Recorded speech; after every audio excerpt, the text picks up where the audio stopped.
नमस्कार, मैं हूं सोमी प्रकाश बबेटा और आज हमारे स्पेशल गेस्ट हैं जी सिंह ठाकुर। जी सिंह ठाकुर पीडब्ल्यूडी डिपार्टमेंट के एक्सिन हैं, चंबा मंडल देखते हैं। हम उनसे आज खास बातचीत करेंगे कि लॉकडाउन की अवधि में उन्होंने किस तरह से सड़कों का कार्य शुरू करवाया है। इसके अलावा कुछ पुल का कार्य भी चल रहा था, उस पुल का कार्य भी उन्होंने शुरू करवा दिया है। इसके अलावा हम और भी इनसे जो पीडब्ल्यूडी डिपार्टमेंट के माध्यम से योजनाएं चलने वाली है उस दर में जानकारी हासिल करेंगे। सबसे पहले तो जी सिंह ठाकुर जी, आपका बहुत बहुत स्वागत है। अच्छा, पहले तो आप ये बताएं कि लॉकडाउन की अवधि के दौरान मुझे लगा कि आपने सबसे ज़्यादा सड़कों का काम शुरू करवाया है, तो ऐसी कितनी सड़कें जो पेंडिंग चल रही थी जिनका काम आपने शुरू करवा दिया? मैं आपके माध्यम से सभी को बताना चाहूँगा कि लॉकडाउन जो 1 था उसमें तो कम्प्लीटली कंस्ट्रक्शन एक्टिविटीज़ को टोटली बैन किया हुआ था। लॉकडाउन 2 में जो एमएचए की जो गाइडलाइंस थी वो 15 जो अप्रैल को इशू की गई थी, हमने 20 से जो जितने भी कंस्ट्रक्शन एक्टिविटीज़ थी वो शुरू करनी थी। हमने एक प्रपोजल जो था डिस्ट्रिक्ट मजिस्ट्रेट जो है उनको भेजा और तुरंत ही उसकी स्वीकृति जो है वो एमएचए की गाइडलाइंस के अकॉर्डिंगली जो है उसकी हमें मिल चुकी थी। जैसे ही स्वीकृति मिली, हम लोगों ने उसमें जो कोविड-19 के कुछ एसओपीज़ हैं, स्टैंडर्ड ऑपरेटिंग प्रोसीजर्स हैं, उनके कंप्लायंस जो थे वो इंश्योर करने थे साइट में। कंस्ट्रक्शन साइट में अराउंड 18 एसओपीज़ थे। विद कंडीशन हम लोगों ने उनको अप्रूवल दिया, कंसर्न जो जितने भी कॉन्ट्रैक्टर्स थे। मैं आपको बताना चाहूँगा कि अभी हमारे लगभग जो है 32 कार्य जो है वो PMGSY, NABARD, central road fund और अलग जो हमारे फैक्ट्री प्लान के हैं और अदर डिपॉजिट वर्क्स जो हैं वो हमने शुरू करवा दिए हैं। कुछ दिक्कतें जो हैं इसमें मैं आपको थोड़ा सा बताना चाहूँगा कि कुछ इनिशियली हम लोगों को आ रही थी, क्योंकि जो लेबर्स थी वो मोस्टली जो माइग्रेटेड लेबर्स थी, कुछ जेएंडके के लेबर्स थी। जब सरकार ने उनको स्टेट टू स्टेट अलाउ किया तो वो लोग चले गए, लेकिन फिर भी हमारे जो आज के डेट में डे बाई डे जो है 32 कार्य जो हमारे शुरू हो चुके हैं और हमारा प्रयास अभी जो है कुछ जो टायरिंग के जो और कार्य हैं जो कि अदर स्टेट से जैसे पंजाब और बिहार से लेबर्स आनी है, हमारा विद इन वीक जो है हम लोग और जो कार्य जो है वो शुरू करने का हम लोग प्रयास करेंगे। मुख्य जो शुरू किए हम लोगों ने मार्ग देखा, आप देखेंगे कि ब्रिजेस के कार्य जो है वो शुरू किए हुए हैं। खजियार रोड जो वाइडनिंग है उसका कार्य जो उसका शुरू किया हुआ है। बिल्डिंग है, ऑडिटोरियम है, कमांडेंट होम गार्ड के, सीआईडी के जो क्वार्टर्स हैं वो शुरू किए हुए हैं।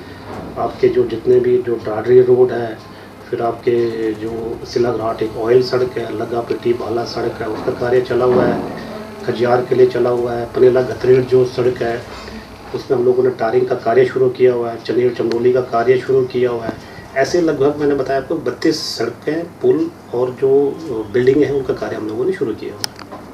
अच्छा, बहुत बहुत धन्यवाद सिंह साहब। वैसे एक सर पुल का कार्य जो है लोग भी जानना चाहते हैं। हम बीच में हमने इशू उठाया था तो आपने वो जो काम बंद था उसको शुरू करा दिया था, लेकिन अब पब्लिक जानना चाहती है कि जो प्रेल पुल का कार्य है कब तक पूरा हो जाएगा सर? इस साल हो जाएगा सर? देखो बबेटा जी, जो प्रेल ब्रिज जो गिरा हुआ था ये अराउंड 2017 में, जब गिरने के उपरांत जो है डिपार्टमेंट ने, डिस्ट्रिक्ट एडमिनिस्ट्रेशन ने जो फर्म थी उसके अगेंस्ट जो थी एफआईआर रजिस्टर्ड किया था। इसमें एनआईटी हमीरपुर जो है उसमें जो उनके प्रोफेसर हैं उसकी डिटेल्ड इंक्वायरी भी कर रहे हैं। मेन टाइम हम लोगों ने लेटर्स के थ्रू जो है उनको जो कॉन्ट्रैक्टर है, जो सिंगला फर्म है, उनसे हम लोगों ने आग्रह किया है कि आप जो है इमीडिएटली जो ब्रिज है उसको रिकन्स्ट्रक्ट करें आप। और इसमें क्योंकि गवर्नमेंट का बहुत एक्सचेकर अराउंड 3 करोड़ के आसपास जो था वो पैसा इसका सरकार का लगा हुआ है। और ये कार्य जो था 2005 में कंप्लीट हुआ था और लगभग जो है 13-14 साल के गिरने के उपरांत जो है वो लगभग जो हमारे जो एग्रीमेंट होता है उसमें ऐसा कोई क्लॉज नहीं होता है कि जिसमें जो होता है कि वो जो डिफेक्ट लायबिलिटी पीरियड जो है उस पर कॉन्ट्रैक्टर को हम लोग बाध्य कर सके। सरकार ने दबाव बनाया, डिस्ट्रिक्ट प्रशासन ने, विभाग ने, सब ने कॉन्ट्रैक्टर को काफ़ी जो दबाव बनाने के बाद लिखित रूप में उनसे जब आश्वासन मिला, हमने प्रपोजल जो है सरकार के समक्ष रखा और सरकार उसकी स्वीकृति जो है वो इस शर्त में प्रदान की कि ठेकेदार जो है पूरा का पूरा पुल जो है नया बनाकर जो है अगर देता है उसके अगेंस्ट तब तक कोई उसके अगेंस्ट एक्शन नहीं लिया जाएगा। और मुझे आपके माध्यम से लोगों को बताने में खुशी हो रही है कि विभाग जो है सरकार के जैसे ही निर्देश मिले, विभाग ने मैटर को टेकअप किया इस फर्म के साथ और आज की डेट में ये ब्रिज जो है जो लगभग पहले 3 करोड़ में बना था, आज की डेट में इसकी कॉस्ट जो है 7-8 करोड़ के आसपास मुझे लगता है कि होगी, वो फ्री में बना रहा है। और आपके सामने जो इसका कार्य जो है वो बहुत तेज़ गति से चला हुआ है। इनिशियली इसमें क्योंकि डिज़ाइन भी कॉन्ट्रैक्टर का ही है, डिज़ाइन में क्या हुआ है कि हमने एक कंडीशन लगाया था कि इसका एक प्रूफ चेकिंग होता है, जो डिज़ाइन है दोबारा कोई इसमें इस तरह की कोई घटना ना हो। जब उसका कोई जो कंसल्टेंट है डिज़ाइन जो होता है वो डिज़ाइन करवाने के उपरांत उसका IIT बॉम्बे से हम लोग रीचेकिंग करवा रहे हैं, उसको प्रूफ चेकिंग बोलते हैं। और उसमें जब हमारे ऑफिशियल्स को हमारा चीफ इंजीनियर ऑफिस में जो डिज़ाइन विंग होता है उसको जब चेक करता है, उसके उपरांत जो है एक बार फिर पुनः जो होता है वो IIT बॉम्बे से हम लोग डिज़ाइन को चेक करवा रहे हैं, क्योंकि पहले ही घटना हो चुकी है और दोबारा 1% भी किसी प्रकार का आप बताओ कि कोई भी रिस्क लेना नहीं चाह रहा है। इसलिए थोड़ा डिज़ाइन में कई बार उसमें थोड़ा सा उसमें देरी हो रही है। लेकिन मैं आपको अश्योर करता हूँ कि कॉन्ट्रैक्टर भी बहुत ईगरली वेट कर रहा है। लॉकडाउन में इवन उसके 35 लेबर जो थी वो साइट में स्टैंडर्ड थी, काम नहीं हो पाया था। जैसे ही लॉकडाउन का पीरियड ओवर हुआ, अलो किया, और आज के डेट में आप देखेंगे वो कार्य जो है वो चल रहा है। कोशिश हमारा है कि विदिन जो है 1 ईयर जो है वो इसको हम पूर्ण करेंगे। हालांकि मैं आपको फिर भी बताना चाहूँगा कि बहुत बड़ा ब्रिज है, 94.5 मीटर स्पैन का ब्रिज है, और इस कार्य को शुरू किए हुए लगभग 2 साल के आसपास हो रही है। तो मैं नहीं मान सकता हूँ कि बहुत ज़्यादा जो है विलम्ब जो है इसमें हुआ है। फिर भी जो है ये फर्म जो है काफ़ी अच्छा कार्य कर रही है। इसके सभी लोग जो है साइट जो इंजीनियर्स हैं और 35 से 40 लेबर्स जो हैं साइट में अभी जो है कार्य कर रही है। और हमारा प्रयास है कि जल्दी से जल्दी जो इस ब्रिज को जो हम बनाने का प्रयास करेंगे और कोशिश करेंगे कि इस साल जो है इसको पूर्ण करने का हम प्रयास करेंगे। बहुत बहुत धन्यवाद एक्शन साहब। तो एक्शन साहब ने जैसा कि बताया कि प्रेल पुल के निर्माण में देरी क्यों हो रही है, कुछ टेक्निकल प्रॉब्लम थी, कुछ औपचारिकताएं पूरी करनी थी, इसकी वजह से जो पुल है प्रेल पुल उसके कार्य में विलम्ब हो रहा है।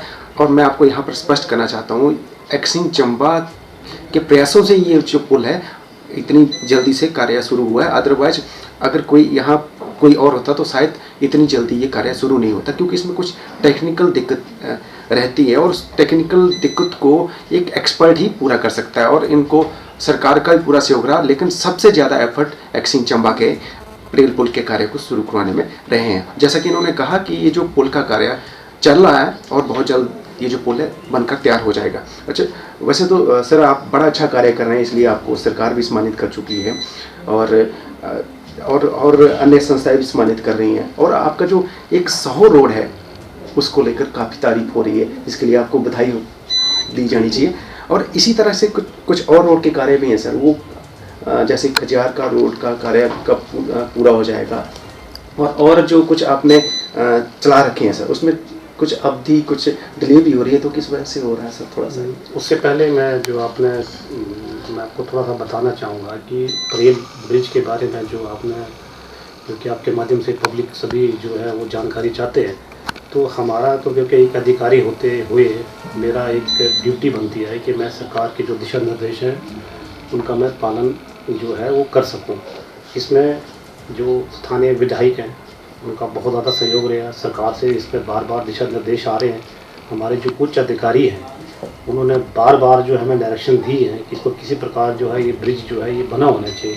तो उसमें ऐसा नहीं कि मैं तो एक सिस्टम का एक पार्ट हूँ, मैं लोएस्ट सिस्टम जो एक एक्सिन होता है, एग्जीक्यूशन जो एक्सिन के थ्रू होती है, तो मैं उसका जो अपने अधिकारी हैं, जो गवर्नमेंट के डायरेक्शंस हैं और जो हमारे स्थानीय जो MLA हैं उनकी जो दिशा निर्देश हैं, जो उनकी प्रायोरिटीज़ हैं, जो गवर्नमेंट की प्रायोरिटीज़ हैं, उनका इम्प्लीमेंटेशन जो है वो हमारे थ्रू हो रहा है। और इसमें क्या बोलते हैं, जो आप बता रहे हैं कि इस कार्य जो तीव्रता से हो रहा है, मैं इसमें जो फर्म है क्या बोलते हैं वो भी उसको बार बार हम डायरेक्शन दे रहे हैं और होपफुली हम लोग इसको जल्दी कार्य करेंगे। दूसरा जो कार्य आपने बताया कि साहो रोड जो नाबार्ड के अंतर्गत हम लोगों ने इसको पूर्ण किया हुआ है।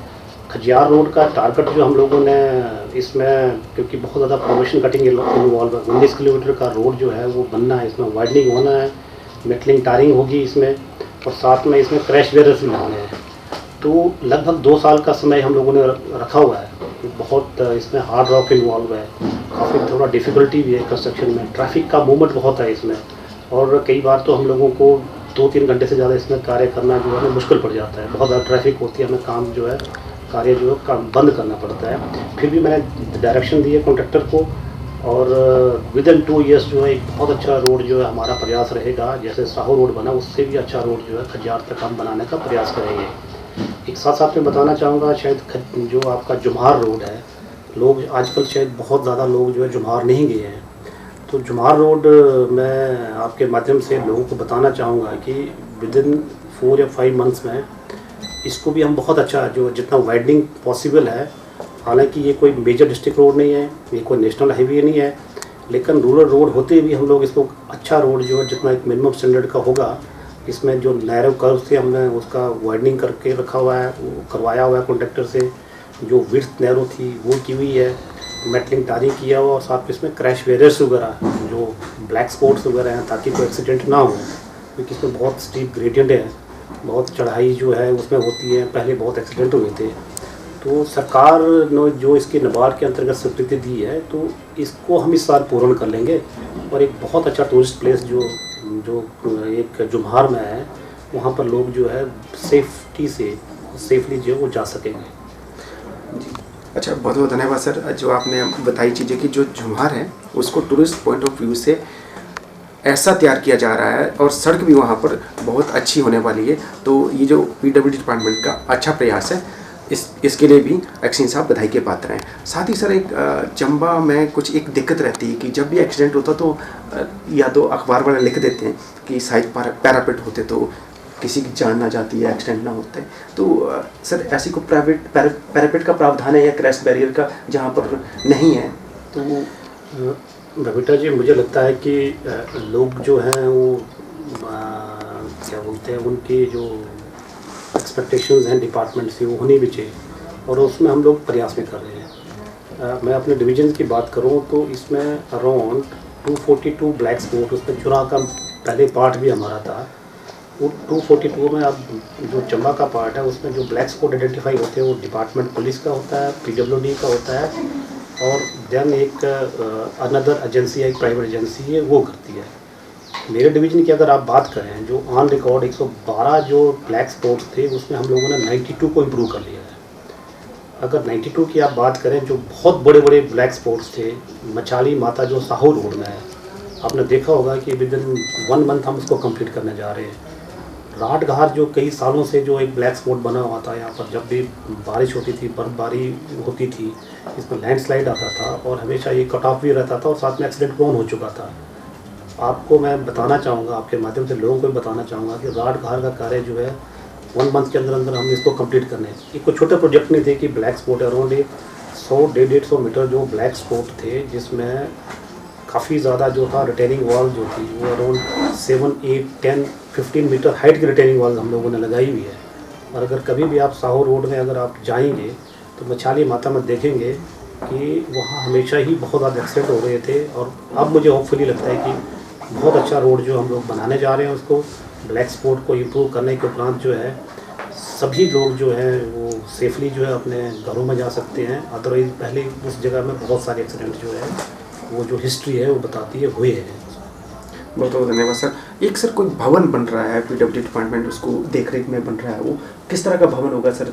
थोड़ा सा वो उस पर प्रकाश डालें, क्योंकि एक राजपुरा में बन रहा है, उसमें कल्चरल एक्टिविटी से जुड़ी चीज़ें उसमें रखी जाएंगी, तो किस तरह का रहेगा सर? चंबा में आर्ट एंड जो लैंग्वेज है डिपार्टमेंट ने एक प्रस्ताव जो था वो डिपार्टमेंट को भेजा।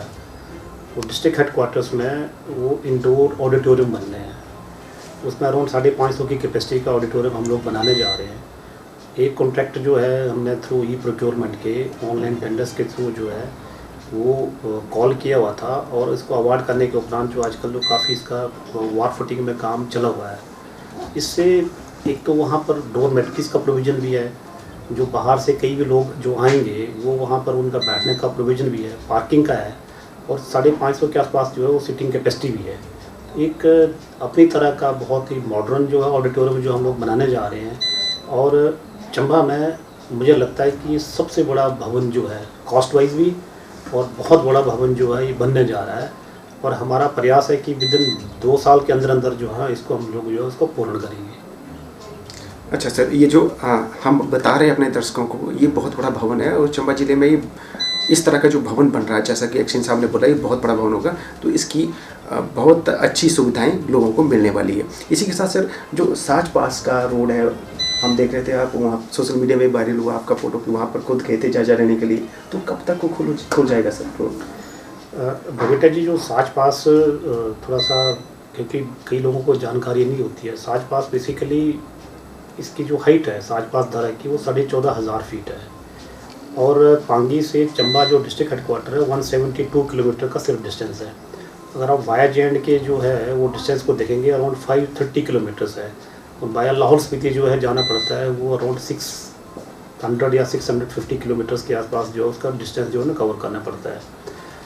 हमारा प्रयास द डे, क्योंकि मैं एक एडिशनल चार्ज जो है किलाड़ डिवीज़न का, मेरे पास अतिरिक्त कार्यभार है, तो मैं मार्च में पांगी वाया JNK गया हुआ था, और उसके उपरांत जो हम लोगों ने, मैंने मीटिंग्स जो अपने SDOs वगैरह JEs वगैरह है उनसे मीटिंग करने के उपरांत ये कार्य जो हम लोगों ने मार्च महीने में इसमें शुरू किया था।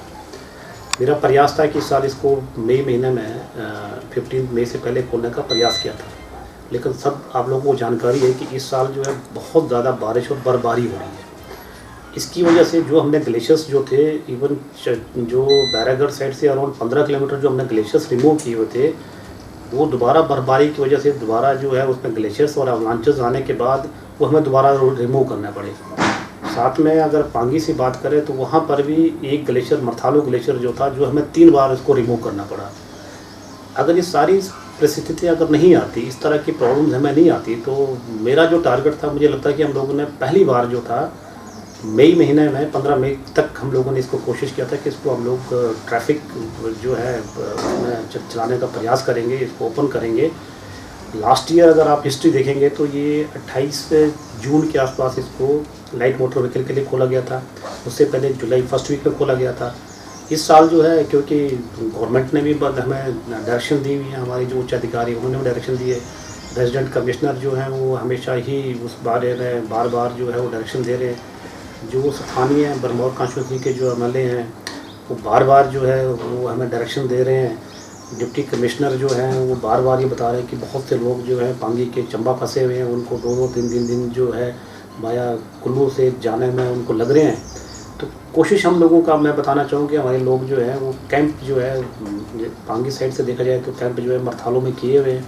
सुबह 6 बजे से लेकर रात के 8 बजे तक इसमें कार्य कर रहे हैं, और होपफुली अगर बर्फबारी नहीं होती है तो मुझे लगता है कि हम लोग विदिन 15 डेज़ या 20 मैक्सिमम 20 डेज़ में हम लोग इसको साच पास को ट्रैफिक के लिए खोल देंगे। एक्सीन साहब चूँकि काम के साथ बिल्कुल भी समझौता नहीं करते हैं, और चाहे वो जितना मर्जी ठेकेदार हो, लेकिन यदि उनमें काम में अगर लापरवाही बरती तो उनके खिलाफ वो कार्रवाई भी करते रहे हैं, और कईयों को उन्होंने ब्लैक लिस्ट भी किया है और साथ ही जुर्माना भी किया है। तो वैसे कितने ठेकेदार सर यहाँ पर रजिस्टर्ड है आपके मंडल के अंदर? मेरे मंडल में अराउंड 300-350 कॉन्ट्रैक्टर्स ए श्रेणी B, C एंड D के जो है वो रजिस्टर्ड हैं, और इसमें कोई भी, चाहे वो ए से लेकर D तक कोई भी कार्य अगर नहीं करता है तो उसको हम लोग अपने डिवीज़न में वो डिबार करते हैं, और जो हमारा एग्रीमेंट के क्लॉज के अकॉर्डिंगली जो टाइम दिया होता है, कई बार उसमें प्रॉब्लम्स ये होता है कि उस पर डिपार्टमेंट की भी गलतियाँ होती है। डिपार्टमेंट की गलती होती है कि साइट जो होता है हम लोग उसको प्रॉपर हैंड ओवर नहीं करते हैं। कई बार इश्यूज़ रहता है कि फॉरेस्ट क्लियरेंस जो है वो हुई होती है, उसमें पेड़ों का फिलिंग का जो है उस पर डिले होता है। ऐसे सारे सिचुएशंस को देखते हुए कॉन्ट्रैक्टर अगर उसकी गलती होगी तो उसको तो हम पेनलाइज करते हैं। अगर विभाग जो है, कई बार जो हमारे डिपार्टमेंट से रिलेटेड ना हो, अदर डिपार्टमेंट, जैसे आपको बताऊंगा फॉरेस्ट के इश्यूज से रिलेटेड इश्यूज होते हैं, उसमें फॉरेस्ट क्लियरेंस आती है, उसके बाद उसका NPV नेट प्रेजेंट वैल्यू और कंपनसेटरी या फॉरेस्टेशन के लिए पैसा जो है मांगा जाता है, तो उसमें कई बार वो थोड़ा सा डिले हो जाता है, इसलिए कॉन्ट्रैक्टर्स को जो है वो हम लोग उसमें पेनलाइज नहीं करते। लेकिन फिर भी मैं बताऊँ कि पिछले साल ही हम लोगों ने अराउंड 10.5 लाख रुपये जो है वो कॉन्ट्रैक्टर से रिकवर किए हैं। अराउंड 12 कॉन्ट्रैक्टर्स को हम लोगों ने पेनलाइज किया हुआ था, और आज की डेट में वो जो पेनलाइज किया कॉन्ट्रैक्टर्स वो मेरे डिवीज़न में जो है वो कार्य जो है वो नहीं कर रहे हैं, ना उन्होंने पार्टिसिपेट किया हुआ है, और ना ही वो लोग जो है मेरे डिवीज़न में वो पार्टिसिपेट किसी भी टेंडर में कर सकते हैं। तो ये थे एक्सीन चंबा जी सिंह ठाकुर जी। हम नई शिक्षित लेके आएंगे, तब तक के लिए धन्यवाद।